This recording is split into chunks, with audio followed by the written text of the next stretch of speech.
Assalamualaikum warahmatullahi wabarakatuh. Sebelumnya perkenalkan, nama saya Firsta Rachma Fadila dengan NIM G00250079 dari kelompok A9. Dan di sini saya akan menjelaskan beberapa hal di anatomi dari blok sistem integumen dan muskuloskeletal. Nah, di sini yang pertama, Tok Dalang, 65 tahun, datang ke rumah sakit A dengan keluhan nyeri di bagian punggung bawah sejak 1 minggu yang lalu. Dokter mengatakan bahwa terdapat gangguan struktur pada tulang belakang Tok Dalang.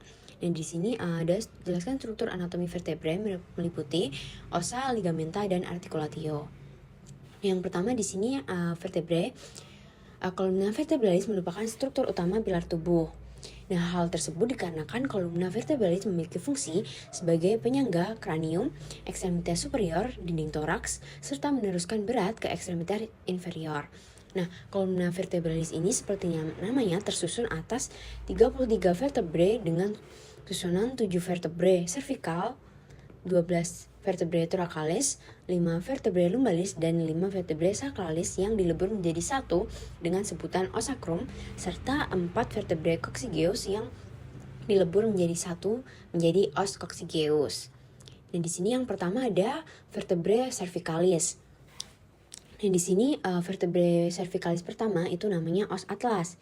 Di sini, nah dia ini tidak mempunyai corpus dan processus spinosus. Di sini adanya tuberculum posterius. Nah, dia juga memiliki fovea dentis di sini. Dan selanjutnya yang kedua adalah namanya os axis. Nah, os axis ini dia memiliki processus ontoideus, apecdentis, dan facies articularis anterior. Dan di sini yang paling menunjukkan dia adalah os axis adalah ini. Kemudian ada processus spinosus besar, kuat, dan bifida. Lalu vertebrae cervicalis yang ketiga dan sampai ke 6. Di sini ada processus transversus yang memiliki foramen transversarium yang akan dilewati oleh arteri vena vertebralis. Kemudian dia korpusnya kecil dan juga lebar, lalu ada spina kecil dan bifida. Kemudian dia memiliki foramen vertebrale besar yang berbentuk segitiga. Lalu yang selanjutnya ada vertebrae cervicalis yang ketujuh atau prominent. Dan di sini processus spinosusnya paling menonjol. Lalu processus transversumnya paling besar di sini, tapi foramennya kecil dan hanya dilewati oleh vena vertebralis. Kemudian yang selanjutnya ada vertebrae thoracical. Nah, di sini korpusnya itu berbentuk seperti jantung. Dan juga foramen vertebranya dia kecil dan bulat. Lalu ada processus spinosusnya yang panjang dan miring ke bawah. Lalu 12 vertebrae thoracicae ini ditandai oleh adanya persendian dengan costae. Lalu fovea costalis superior dan inferiornya ada caput costae dan dia menjadi articulatio capitis costae. Lalu fovea costalis, processus transversi, dan tuberculum costae ini dihubungkan dengan articulatio costotransversaria. Lalu kemudian khusus vertebrae thoracical yang ke-12, proses transversusnya, dia ada tuberculum superior, kemudian ada tuberculum inferior, dan juga lateralis. Kemudian yang selanjutnya ada vertebrae lumbalis. Nah, di sini vertebrae lumbalis ini korpusnya besar dan berbentuk seperti ginjal di sini. Lalu dia tidak punya foramen transversarium, tidak ada. Lalu foramina vertebranya berbentuk seperti segitiga. Kemudian processus spinosusnya dia pendek, rata, dan bentuknya segi empat. Lalu selanjutnya di sini ada vertebrae sacralis. Nah, di sini ada crista mediana di sini. Crista mediana ini sebagai derivat dari processus spinosus. Kemudian ada crista sacralis lateralis di sini. Dia derivat juga dari processus transversus. Kemudian ada foramina sacralia posteriora. Di sini adalah derivat dari foramen intervertebrale yang berfungsi sebagai tempat keluarnya rami dorsalis nervus sacralis. Kemudian di sini facies articulari osis sacri merupakan suatu dataran sendi yang nantinya akan bersendi dengan facies articularis osis ili membentuk articulatio sacroiliaca. Nah, kemudian selanjutnya ada vertebrae coccygeae. Nah, di sini itu adalah gabungan dari 4 vertebrae yang akan membentuk tulang berbentuk seperti segitiga.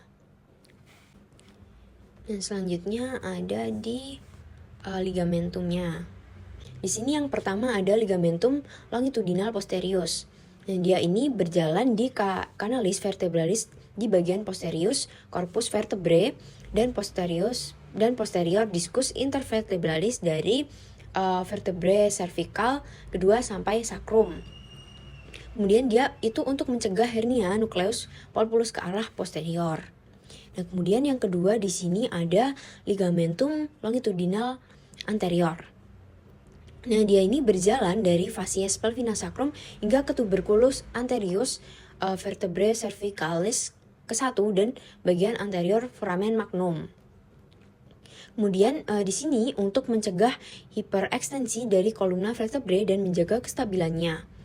Kemudian yang ketiga di sini ada ligamentum valvum.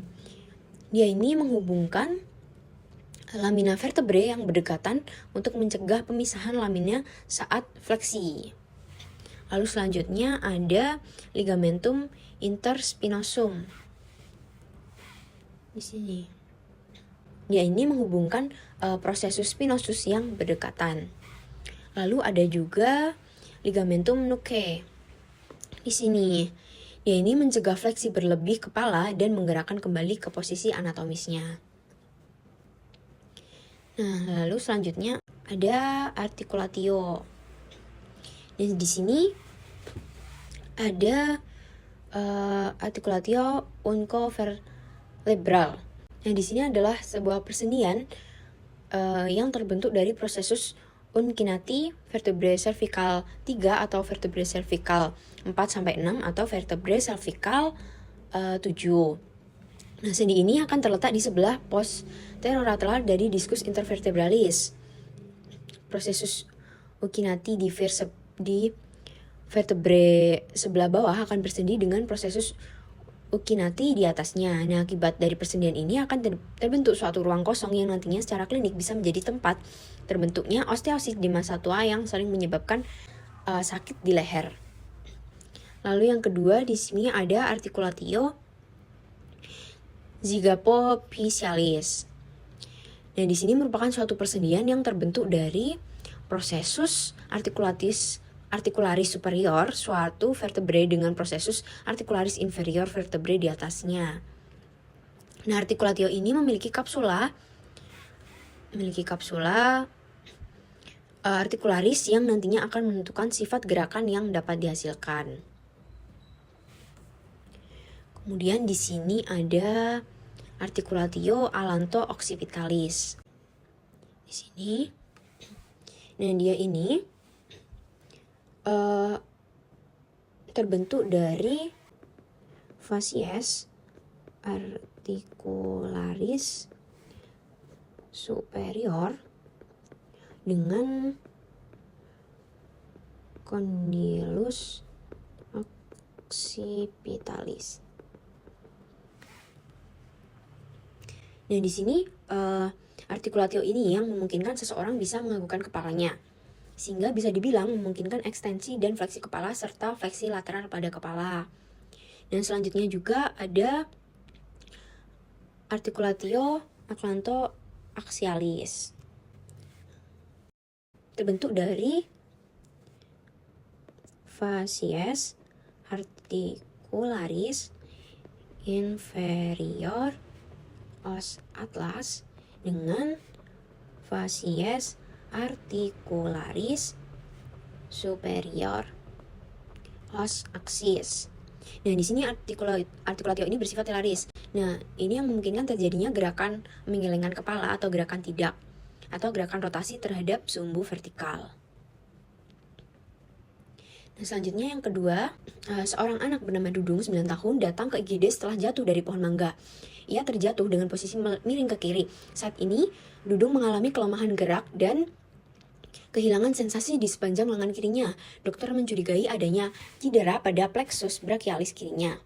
Dan di sini jelaskan rangkaian dan susunan dari plexus brachialis. Nah, plexus ini akan ada pertemuan yang membentuk truncus plexus brachialis sendiri dan membentuk 3 truncus yang masing-masing truncus akan membentuk percabangan yang namanya divisi. Nah, menjadi divisi anterior dan divisi posterior. Nah, divisi anterior dari truncus superior dan medialis akan membentuk fasciculus lateralis. Kemudian divisi anterior dari truncus inferior akan membentuk fasciculus medialis dan semua divisi posterior dari semua truncus membentuk fasciculus posterior. Nah, di sini ada fasciculus lateralis. Di sini ada nervus thoracalis lateralis, nervus musculocutaneus dan nervus medianus. Nah, kemudian ada fasciculus medialis. Di sini ada nervus thoracalis medialis, nervus cutaneus brachymedialis, nervus cutaneus antebrachymedialis, nervus urnalis dan nervus medianus. Kemudian di sini di fasciculus posterior ada nervus subscapularis superior, nervus subscapularis inferior, nervus radialis, nervus axillaris dan nervus thoracodosalis.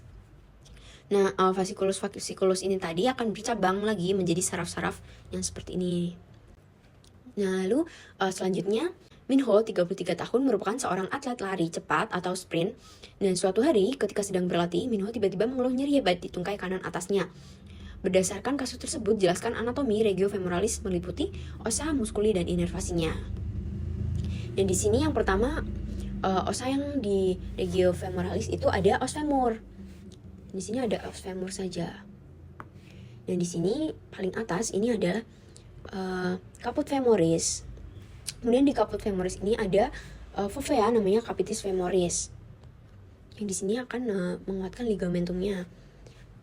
Terus ada leher atau column femoris. Nah, di sini ciri khasnya column femoris itu panjang, lebih panjang dari os yang lainnya. Kemudian ada trochanter mayor, trochanter minor. Kemudian di sini ada linea intertrochanterica. Kemudian di sini ada corpus femoris atau badan dari os itu sendiri. Lalu di sini ada epicondylus lateralis, kemudian ada epicondylus medialis, kemudian di sini ada facies patellaris. Lalu di sini ada di bagian dorsal, di sini dia lebih kasar dari bagian anteriornya. Kemudian ini bagian-bagiannya masih sama. Terus di sini trochanter mayor, trochanter minor. Nah, di sini ada linea pectinea. Kemudian ada trochanter tertius. Kemudian di sini ada labium lateral, terus ke sini labium medial. Nah, di sini linea supracondylaris medialis dan di sini linea supracondylaris lateralis. Dan di sini akan bentuk seperti segitiga. Di sini namanya fascia popltea. Nah, di sini ada epicondylus lateralis. Dan juga di sini tadi ada epicondylus medialis. Lalu di sini ada condylus medialis dan condylus lateralis, dan di tengahnya ada cekungan namanya fossa intercondylaris. Nah, di sini juga ada dari medial view-nya. Ini tadi caput femoris, kemudian ada fovea capitis femorisnya di tengahnya. Dan selanjutnya di sini ada muskulinya. Yang pertama ada di regiofemoralis anterior. Nah, yang pertama di sini ada musculus iliacus.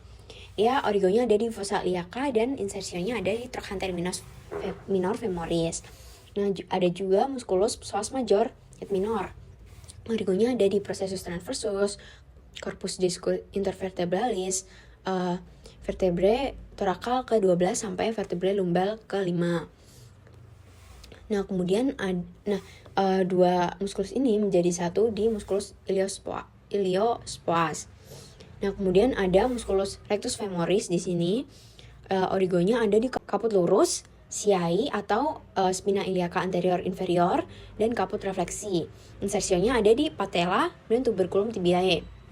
Selanjutnya juga ada musculus vastus medialis dan juga lateralis, juga intermedius. Di sini yang medialis dan lateralis origonya ada di ujung atas dan batang femur, septum fascia lateral dalam. Nah, kemudian muskulus ini menjadi satu di musculus quadriceps femoris. Kemudian ada juga musculus sartorius